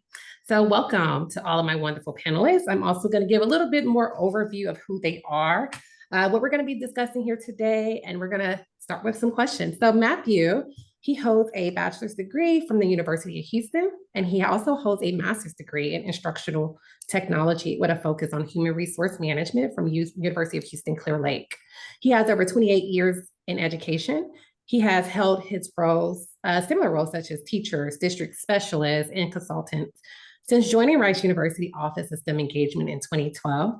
Matthew has served as a leader in a leadership role, and he's now the executive director for RSTEM. He manages operations, staff, and STEM programs, advocating for equitable access to high-quality STEM education. He also serves on various education committees and leadership networks here in Texas. Dr. Samoye, she is a data science leader at Shell, and she has over 15 years of experience in the oil and gas industry. She also holds a PhD in chemical engineering from the University of Houston, and she leads a team responsible for data science solutions across various business sectors. Since joining Shell in 2013, she has contributed to major projects, including the development of low carbon fuel solutions. Dr. Samoye is also a strong advocate for diversity, equity, and inclusion, and she has published extensively. She also enjoys spending time with her family, exercising, and listening to podcasts. Kelly, she is a R&D manager for product optimization with over 12 years of experience in research and product development. She is dedicated to applying specific and scientific and business knowledge to support sustainable development and green chemistry goals. Kakele has held roles such as R&D scientist in the OFSE strategy and technology development group, where she has led projects developing green molecules and bridging products gaps. She has also served as an application scientist for fuel additives, contributing to products quality improvement and developing various fuel additive products. Akasha is a seasoned marketing executive with over 20 years of experience spanning across engineering, product management, marketing, and business operation. She's currently leads AI in enterprise marketing, focusing on their data centers and AI businesses. Previously, she spent over 20 years at Dell Technology, starting as a hardware engineer and advancing to lead major transformative initiatives. Akasha holds a bachelor's degree in electrical engineering from Purdue University and an executive MBA from the University of Texas at Austin. She is also a strong advocate for women in technology, mentoring professionals and entrepreneurs. So today's discussion, we're going to focus on addressing the key challenges and opportunities for fostering STEM, science, technology, engineering, and mathematics, talent in Texas. This conversation is going to highlight the importance of preparing the next generation of professionals for a rapidly evolving workforce by addressing key such areas as equitable access to STEM education and the importance of industry and education collaboration. So Matthew, I'm going to start with you. How is the Rice Office of STEM Engagement working to prepare students for the rapidly evolving STEM landscape, particularly in automation, AI, and data science? Thank you, Cara, for that introduction. And I'm so glad and fortunate to be here today to speak to everyone.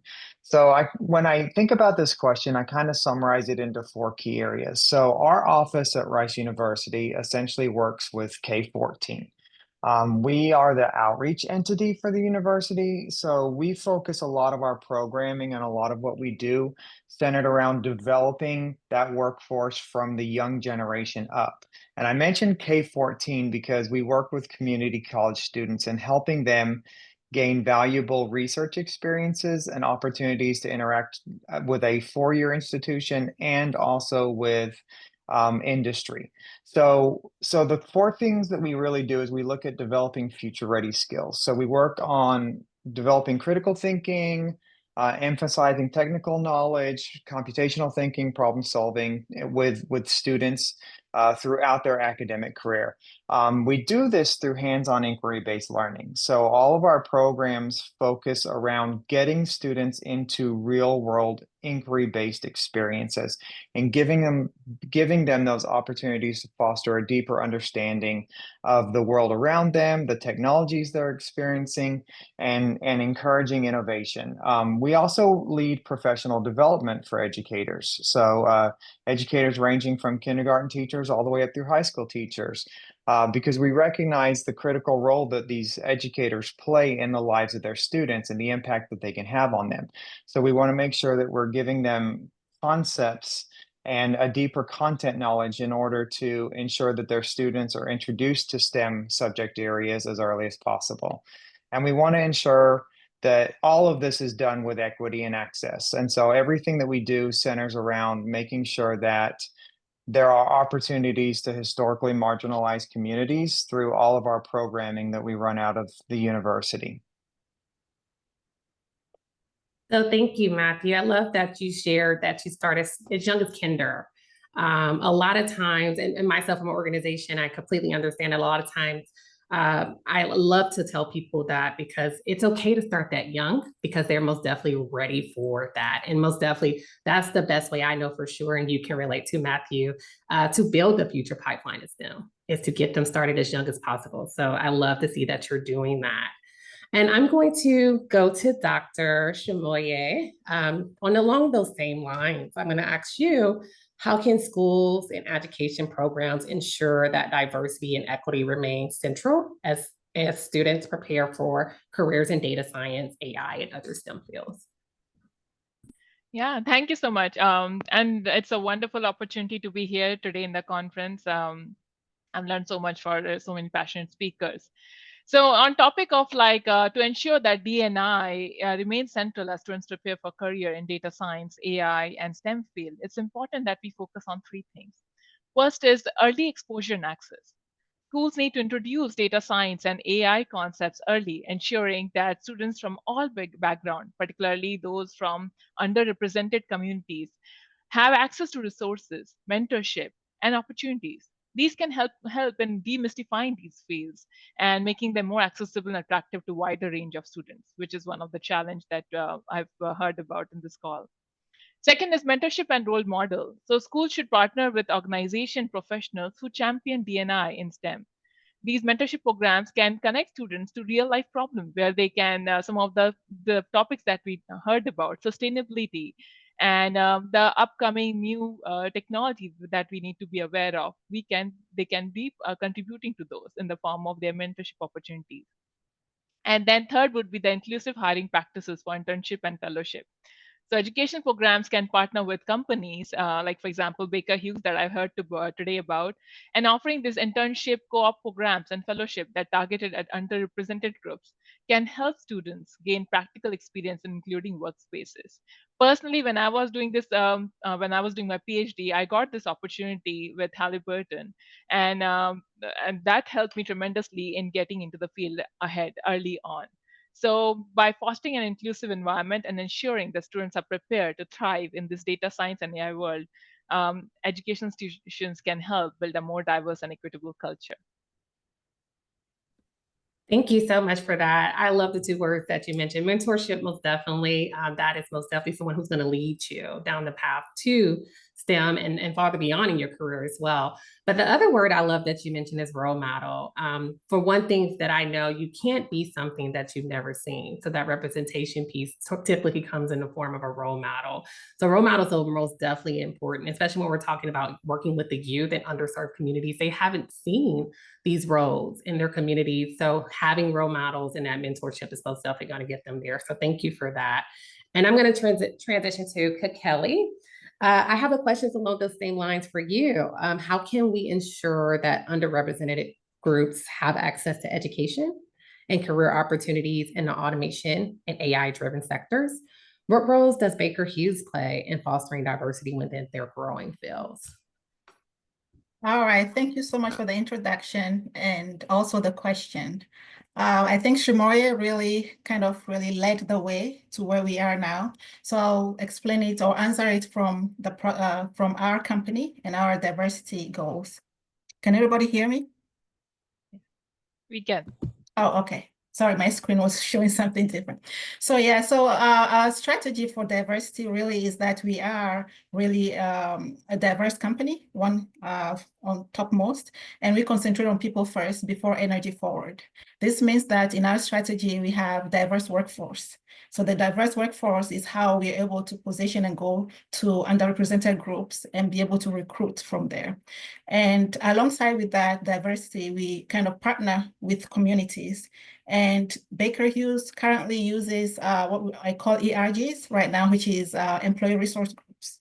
We have over 5 of these, right? And as a company that has over 50,000 people, you can imagine we have over 8,000 employees that are part of ERGs. And these ERGs go into communities and look for needs and are able to communicate with different schools that go volunteer in different schools. They even host STEM events as well and communicate all the, our values, company values, and how we work in our environment, for example.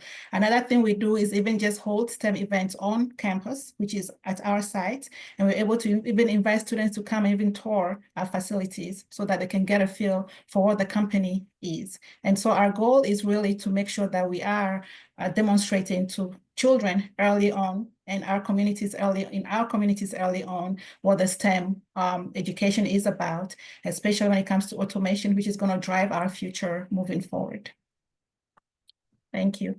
Thank you for that. And I can vouch as a former Baker Hughes employee and most definitely as a partner, you are doing a great job. Your ERG groups are amazing.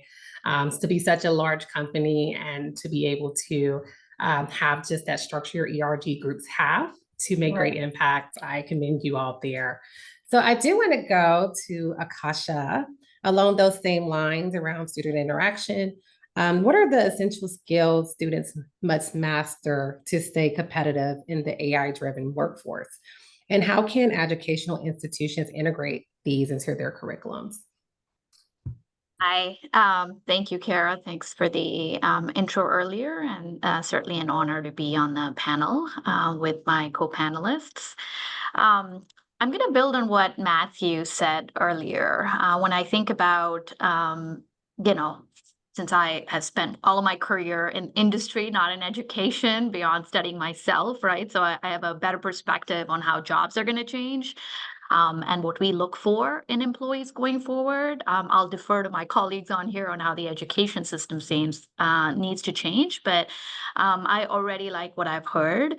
What I would say is from an essential skills standpoint that students need to master to sort of, stay competitive in this AI-driven era, they're not too different from what they've always needed. I think critical thinking, the importance of it cannot be overstated. When you've got an AI companion, you're going to have, I like to think about it as a thought partner and a force multiplier for whatever it is that you're doing. But ultimately, the decision needs to be made by a human, and you're going to require sort of, critical thinking on a multimodal level, right? And so I hope that our educational system is preparing students for that.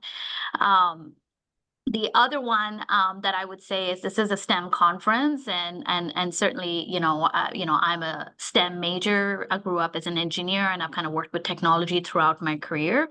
And I really do credit my engineering background and the STEM thinking that I learned to help me pivot multiple times, during my career.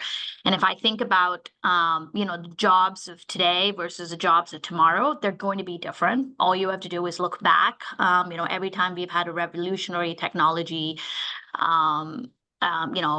transition happen over history, whether it's the advent of electricity or, the start of steam engines or telephones or, even the introduction of PCs and the start of the internet, jobs do change after that. If you look at the, decades after that. So jobs will change in the future, but having a strong foundation in technology will, I think, provide students with the flexibility that they need to be able to adjust to that in the future.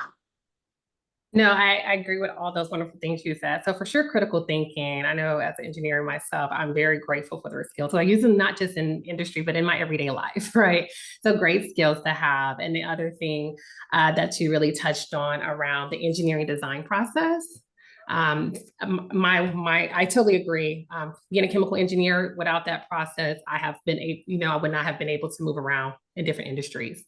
So it really helps you think through the process and problem solve. Mm-hmm. And so those are, for my educators, the engineering design process is multiple steps that engineering students learn in their engineering program.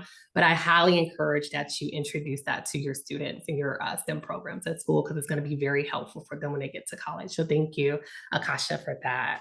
I'm going to bounce back to you, Matthew, because we do have some wonderful industry professionals on the line on our panel as well. So I want to talk about how important is it for universities to collaborate with private sector companies to ensure students are equipped for AI, automation, and data science roles. Can you share any specific examples of successful partnerships you've had? Yeah, I definitely think it's extremely important to collaborate with industry. So we have a couple of partnerships that we are currently working with HP on, and it's centered at the intersection of introducing young women to technology. And so one of the things that we did last summer was we ran a Data Divas program that was sponsored by HP. And essentially, we looked at that intersection of AI and data science and machine learning and kind of focusing on introducing young women to those concepts.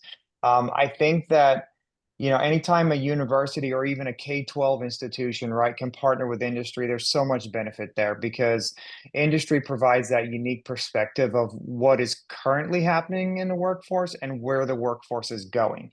And so that provides that that just uniqueness to students to be able to interact and have those experiences and chat with industry partners and collaborations. You know, we have the opportunity to work with undergraduate students, K-12 students, teachers, and all of them we involve with industry any opportunity we can through research in the summer with our industry partners, just giving them that grounded foundation of what's actually really happening out there in the real world. So yeah, it's extremely critical and important for universities and K-12 institutions really to get involved with industry that's in their community. I totally agree. It takes all of us really to do the work to build the future of STEM. And we have about a few minutes left, so I'm going to throw this question out for Dr. Samoye, Kelly, and Okasha, and Matthew, you can dive in as well. But this is a question I want to ask for all three of you ladies. How do you see AI changing the nature of jobs in the next decade? And how should the education system adapt to meet these new demands? So I can go ahead. I think AI is already changing the job since ChatGPT came off, right? Everyone, even local people who are not aware of AI, is now knowledgeable about that space. And we're seeing changes even in Shell, like people who are in a different job are pivoting towards AI or upskilling towards AI. So that's just in the job. So imagine what education system has to catch up to, right? Once if our job is changing, then as new jobs are coming, then I think and embedding AI slowly into your education system would also help. So not disrupting, but basically just and AI can be applied in any science, in any subject. So someone mentioned in the earlier call about educating also the educators about upskilling in AI, in the field of AI and data science, and see how like where we can use in the health industry, in the energy industry, and how we can automate skills, how we can handle data, which is a very crucial piece. We have data everywhere. And data handling is a very crucial piece of a data scientist's day-to-day job. So once they understand data, and which comes from everywhere, they can get a better grasp and understanding and getting understanding of it. So that's just some of the examples that I wanted to share that where AI can play a big role and educators can make part of it in day-to-day life. Yeah. I can go next because AI is huge. It's everyone's, excitement these days. And it's true what Shimoya is saying. When I think about the oil and gas, it's only driving us forward. And we have really great demands because energy consumption is increasing, as we all know it, right? So the global consumption is increasing, but we also have the demand of really reducing carbon footprint. So AI is helping drive and meet those things by driving operational efficiencies that we need. We always needing to, drill faster, longer, and, within a shorter period of time. And so AI is also driving those things. And in terms of what students can learn at this stage, it's really, I'll go back to the partnerships. So it's not just in the education, but it's education also linking to the industry, feeding back through the mentorship and that, for example, I like to mention maybe one of the ones we're doing for STEM, which somebody also mentioned, is the Tomball ISD, where we had a partnership with the economic development there, where students were actually sort of mentored for about a semester. They got to see real life simulation. They got their hands on, virtual reality, rig simulators, and so that's how education is actually linking with the industry as well. It's going to take all of us to actually, lead the future and actually meet our energy demands. So definitely that's my opinion in this. Yeah, maybe I'll just jump on to build on what Shimoy and Gikeli kind of just talked about. To give you a few examples, real world examples of how we use it today. I'm in marketing. AI can be a very effective, as I said, thought partner, writing companion. We use it to take sort of a core piece of content and then turn it to many others. So it's a force multiplier in that sense. I know at AMD, we are using it as a coding companion. I know many others are using that across the industry as well, now allowing maybe a non-tech founder to create a tech company. So there's so many examples, very, very powerful examples of how these tools are being used today and will continue to be used in the future. And what I would tell educators is, embrace it. allow your students to use it. Obviously, you have to put the right boundaries in place. And I don't envy your task. It's not easy, but we're counting on you to do that. But what I find is that when we hire, early in career professionals who come in from a university, at AMD, we do lots of coding workshops. We do lots of things at schools across, across the world. Usually the students are the ones that are a lot more, up to date sometimes on these trends. And sometimes it's the, Gen Xers who need to be, who are still learning. So I would say continue doing that, and expect, as I said, that as these jobs change, the partnerships that we talked about across educational institution and industry will help ensure that we stay in sync. Well said. Thank you all. Thank you so much for that conversation. And I think, we're ending it in a point where we're looking at the future and almost saying we can't be scared of, including some of these new technologies into the hands of our students. And so that is exciting to hear. I think it's been a phenomenal conversation. I think that we have learned a lot and have not only been reminded of the work that's ahead of us, but have heard really great examples of work that is already happening. And so as we close this this event up, we encourage everybody to connect with each other, to share their information, and really stay connected. And so as we close up this 2024 STEM Summit, I want to express my deepest gratitude to everybody who was involved, the panelists, the moderators, everybody who made it possible, and really shared their experience as we look at our workforce gaps and demands of the future, and think of ways and innovative programming that we can create to really fill these gaps. To our audience, your dedication also is seen, and we encourage you again to stay connected and to be involved with these summits. I want to push again that you share your thoughts and complete the survey. It helps us really think through some of our future programming and talk to our sponsors to continue to offer these events for free. And talking about our sponsors again, a special thank you to Shell and Boardwalk Pipelines, and to all our partners who made this event possible. Lastly, I want to make sure that you follow Children at Risk on social media, and that you sign up for the newsletter and stay informed. And I want to plug in the next event, which is the final 2024 learning event, the talking about the 89th Texas Legislative Agenda for Children, and it is happening on November the 21st. So please mark that on your calendar. And again, thank you for being part of today's summit. I think together we will continue to find innovative ways to advocate and push programming for all our children. So thank you so much for being part of today.